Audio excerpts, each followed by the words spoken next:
하나님의 말씀은 베드로전서 5장 8절에서 9절이 말씀입니다.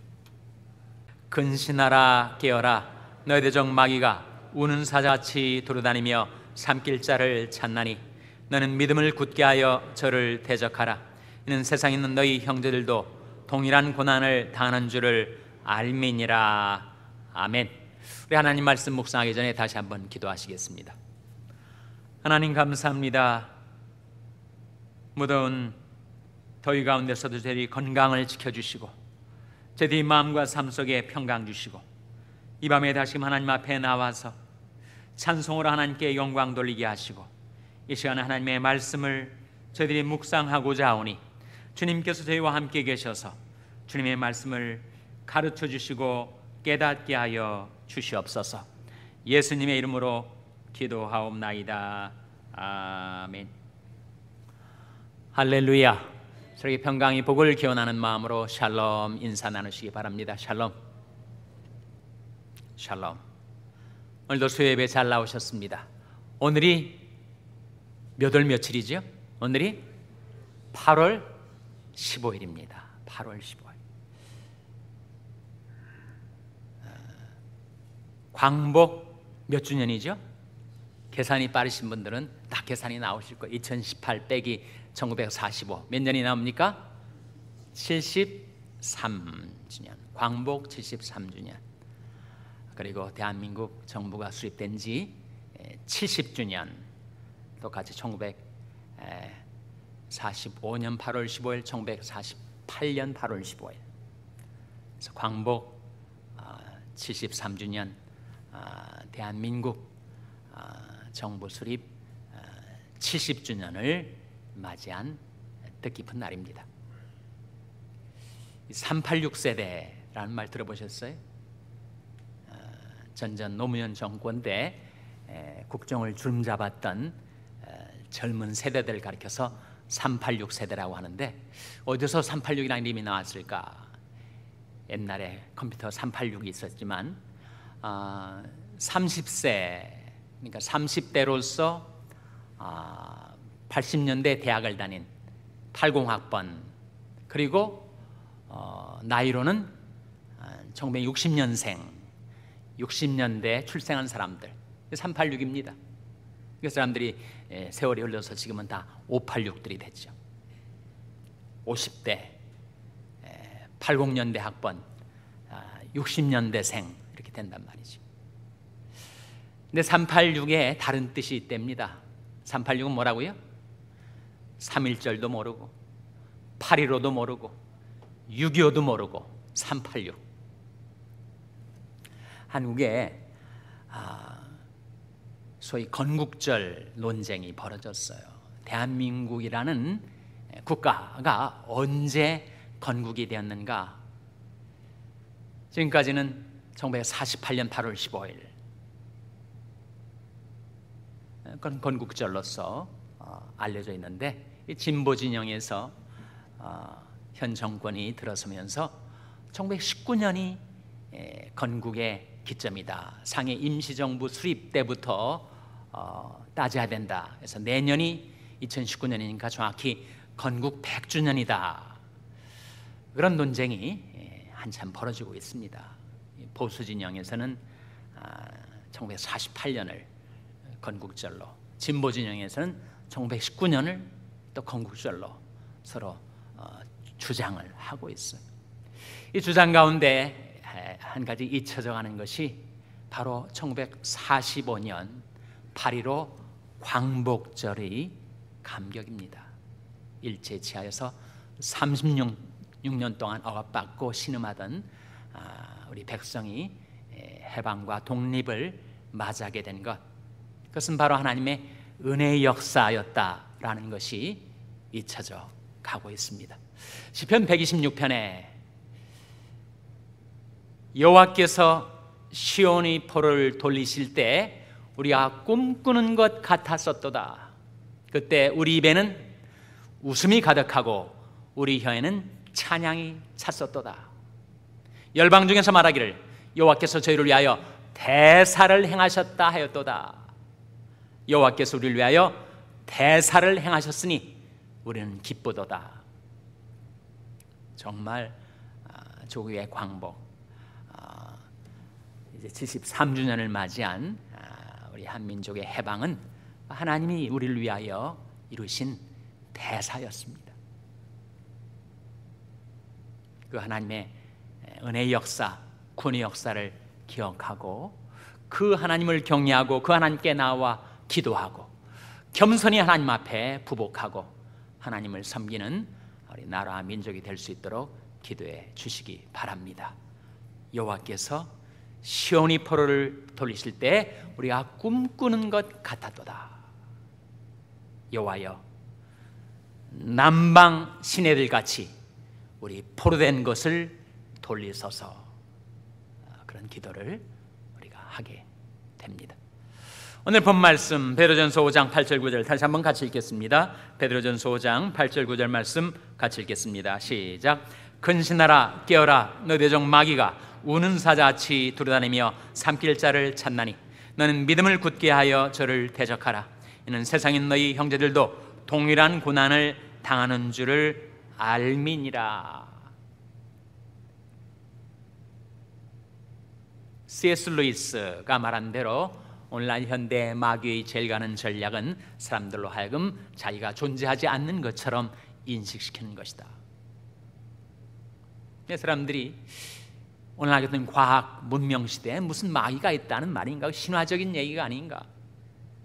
예수님께서 마귀의 정체를 드러내셨어요. 바람이 불면 바람 자체는 안 보이지만 바람이 지나가는 곳에 흙먼지가 일거나 나뭇잎이 움직입니다. 바람이 불었구나. 성령의 역사도 그래서 성령의 역사를 직접 우리가 눈으로 볼 수 없지만 성령의 역사가 지나간 자리에 성령의 열매가 맺히죠. 마찬가지로 우리 육안으로 마귀를 볼 수 없지만 마귀가 역사하고 지나간 자리에 그 흔적이 남습니다. 어떤 흔적이 남는 거예요? 탐욕, 미움, 증오, 폭력, 살인, 거짓, 이런 것들이 다 나오는 거예요. 그래서 예수님께서는 우리에게 마귀의 정체를 직시하라고 가르쳐 주십니다. 지피지기면 백전백승인데 영전을 치르고 있는 우리가 우리 대적이 누구인가를 그 정체를 알지 못하면 그 전쟁에서, 영적인 싸움에서 승리하기가 어려운 일이 되고 마는 거죠. 예수님께서 마귀의 3대 특성을 이렇게 말씀해 주셨습니다. 요한복음 8장 44절을 한번 보시기 바랍니다. 요한복음 8장 44절.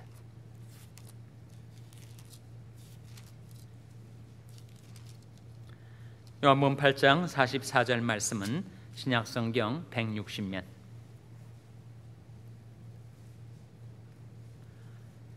요한복음 8장 44절 말씀 우리 같이 읽겠습니다. 시작. 너희는 너희 아비 마귀에게서 났으니 너희 아비의 욕심을 너희는 행하고자 하느니라. 저는 전부터 살인한 자요 진리가 그 속에 없으므로 진리에 서지 못하고 거짓을 말할 때마다 제 것으로 말하나니 이는 저가 거짓말쟁이요 거짓의 아비가 되었음이니라. 여기에 마귀 특성 세 가지가 함축된 세 단어가 나옵니다. 뭐죠?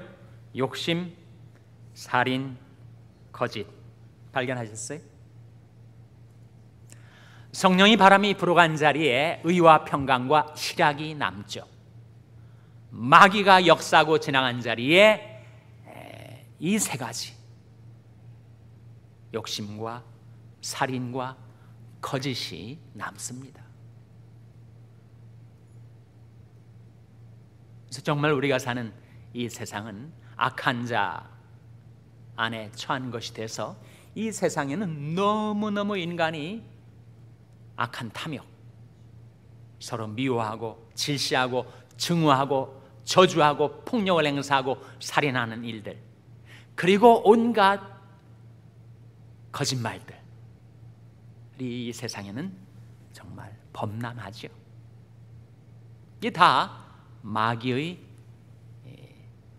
역사라는 겁니다. 마귀의 장난이라는 거죠. 그런데 하나님 백성들도 일시적으로 마귀의 영향을 받고 시험을 받을 수가 있다. 내가 갑자기 탐욕에 사로잡히게 된다거나 누구를 질시하고 미워하고 증오하고 죽이고 싶은 마음이 든다거나 내가 거짓을 말하고 행한다면 나는 그 순간 마귀 영향권 속에 놓여 있게 되는 것이란 말입니다.